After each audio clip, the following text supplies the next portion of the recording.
If you're wondering why we look a little stiff today, keep watching. Should we get this car crashed? Let's do it. 3, 2, 1, go.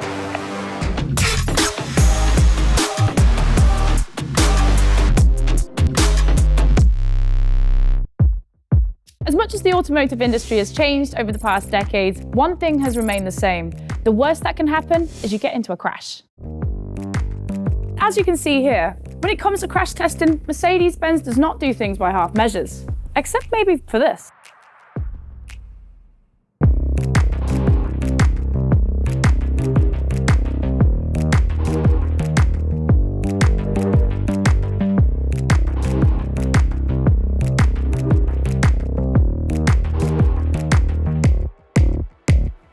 Now, this kind of looks like an EQS, but can you tell us what's going on here? This actually is an EQS. This is our EQS cutaway model, which shows all the different integral safety systems that we have inside this car. Safety is paramount to Mercedes-Benz.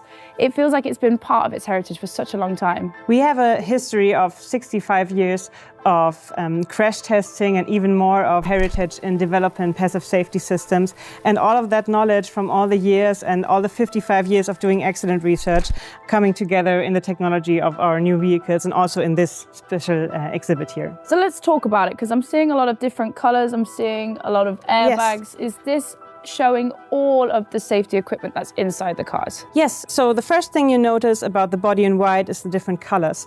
And the different colors show the different types of material we have in this car body. The first thing is the silver parts. This is just regular aluminium sheet metal, but we have very special aluminium parts like this huge dorsal here. It's made of extruded aluminium. Then we have pressure cast aluminium in this lighter blue, also here in the front. Then you see a lot of steel.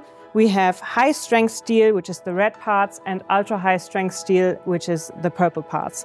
And this is a very intelligent and very modern material mix that make a very good safety performance to have deformation zones in exactly the parts where we need them. Now, I'm guessing the reason how you know to put the different strengths of materials is because after doing all of the testing, these are the areas which are maybe affected more in crashes? Yes, there are areas which you want to be more strong in crashes, an area which have to absorb energy. For example, the B-pillar is affected in like a side impact, and the B-pillar is a really important part of the occupant zone inside the car. So it has to be a very strong part to keep the occupants safe. So Julia, how many airbags are in this car right now? In this car, we have 10 airbags. So we have the frontal airbags, which you see here for the driver in the steering wheel. We have a little cutout here, so you see how it's folded in. Co-driver airbag, we have a knee bag and the center airbag. And then we have the side airbags, which come from the side of the seat, and the window airbags and also side airbags in the back. But wait, let's take a look at the long safety history at how it all started.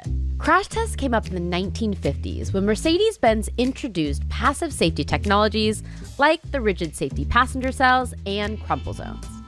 These technologies require a lot of testing to make sure they work in various circumstances.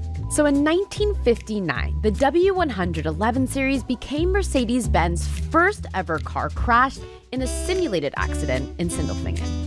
Of course, since this was a new testing procedure, the setup was less refined than it is today. Back then, they had the car accelerated by a rail-guided hot water rocket and crashed into fixed objects. As you can see, the testing procedures at Mercedes-Benz has evolved a lot over the last decades, and they're steadily looking for ways to get more precise information about the crashed vehicle. The most recent example is the world's first X-ray crash test they did in cooperation with the Fraunhofer Institute, generating 1,000 X-ray pictures per second, thus giving engineers deeper insight into the hidden structures and components during a crash. But now, let's get back to the testing sites in Sindelfingen.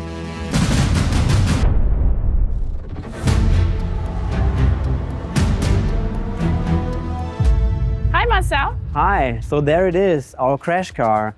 The EQE SUV, which is one of our full-blooded electric cars. We are in the crash test preparation box right here, and the car is already set up for the crash. Who's inside? The dummy family is already sitting inside the car.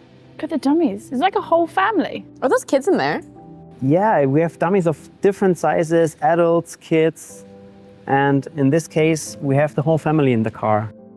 So it's quite cute. And as you can see, there are no suitcases or something like this, but we have lots of measuring equipment right here. There's an internal storage also in the dummies, and all the data that is coming from the dummies and all the other devices has to be collected somewhere, and then we have one big cable where all the data is getting into our control room.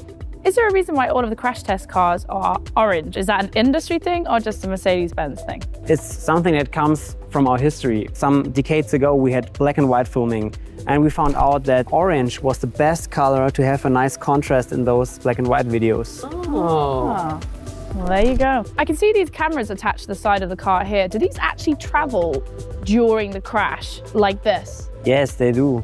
These are our onboard cameras, you can see here, but also in the interior, where we can take a closer look to the dummies and how they move during the crash. 1,000 frames per second right here. I want to learn more about these dummies inside. So let's just go to the dummy lab and you can learn more about them from Julia. Cool, sounds great. Let's go.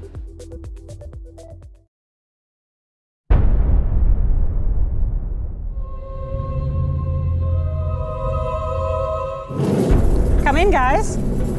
Wow, you weren't joking when you said it was a family. Yes, welcome to the dummy laboratory.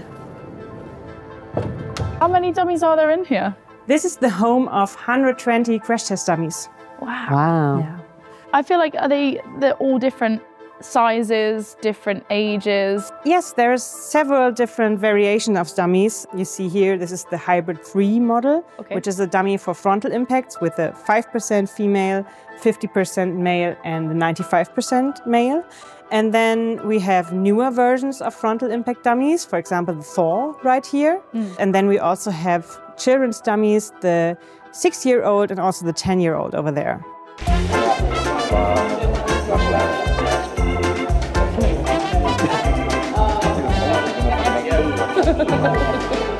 I feel like calling them a dummy is almost not doing them justice. There's so much more to them. I'm looking here and you can see all the data collecting electronics. They've got like a metal rib cage. These are super expensive, but there's a reason why. They have really a lot of measuring equipment inside them. So like the Hybrid 3, they have about 80 measuring points inside of their bodies, so they can measure forces and accelerations that are coming onto the occupant's body. And the newer one, the Thor, has up to 150 measuring points. You mentioned 5%, 50% and 95%. Can you just break that down for us really quick? Let's start with the 5% female. This is the female dummy that we use, and we've been using female dummies for over 20 years now. And the size of the dummy actually means that only 5% of the female population is smaller and lighter than this dummy. Then we have the 50% male, which is here in the middle. 50% of the males in the population are larger and also heavier, and 50% are lighter and smaller. And the 95% male represents the larger part of the population.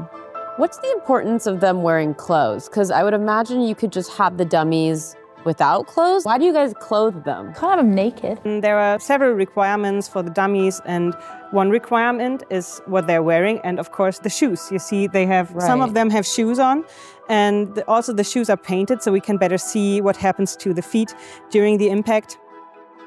Yeah, this one probably needs a new shoe. I think we can make that work. There's a lot of electronics in these dummies. Do you guys have to maintain all that equipment? Yes, therefore we have this dummy laboratory so that we can change parts out, we can change sensors, and we also have to test the dummies every couple of crash tests to make sure that they are still measuring the right forces and accelerations. Sounds great. Shall we see it? Yeah, let's go and see it. Let's go.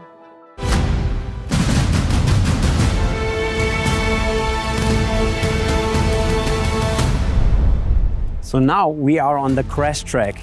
And this is basically one of 3 crash tracks that we have in that huge building. This is cool. What are we about to see here? What kind of crash? Today we're going to see a crash with our EQE SUV, our Mercedes car, against a generic trolley we can see over there.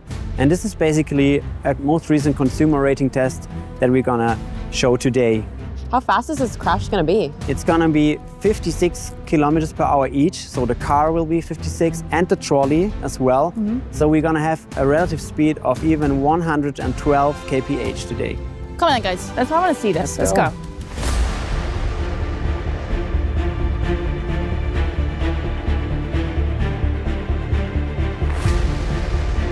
All right, we're in position. We're in a really good vantage point where we can see everything.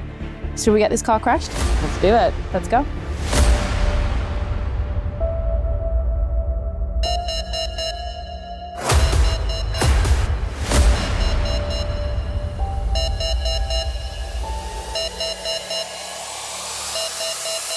Three, two, one, go.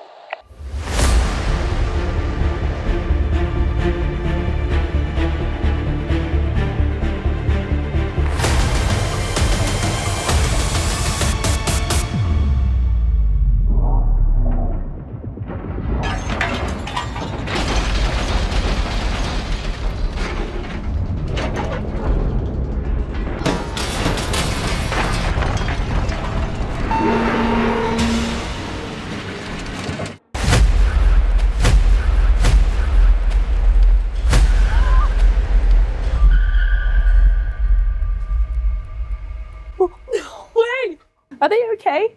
Should we go down there and check it out? Yeah, let's go see.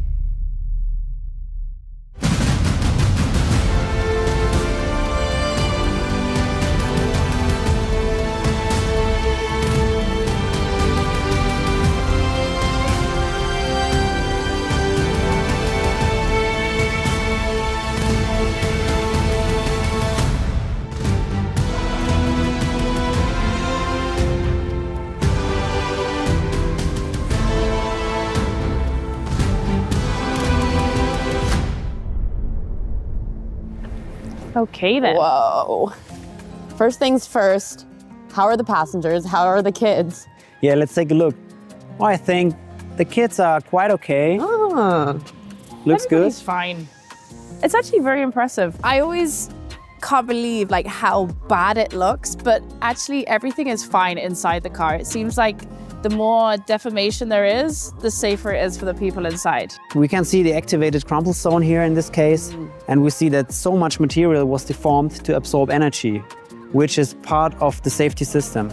The doors are still okay, and I would like to invite you to try to open the door. Oh yeah. That's impressive.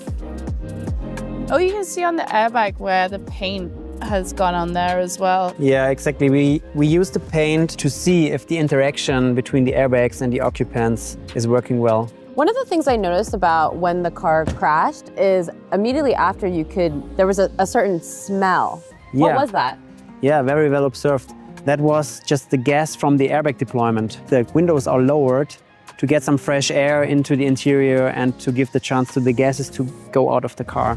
Considering that it was like over 100 kph impact speed, the car's not in bad shape. It looks pretty bad up front, but everybody inside seems to be in good nick. Yes.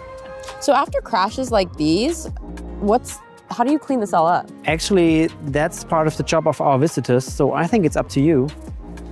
Ah. Let me get back to you on that.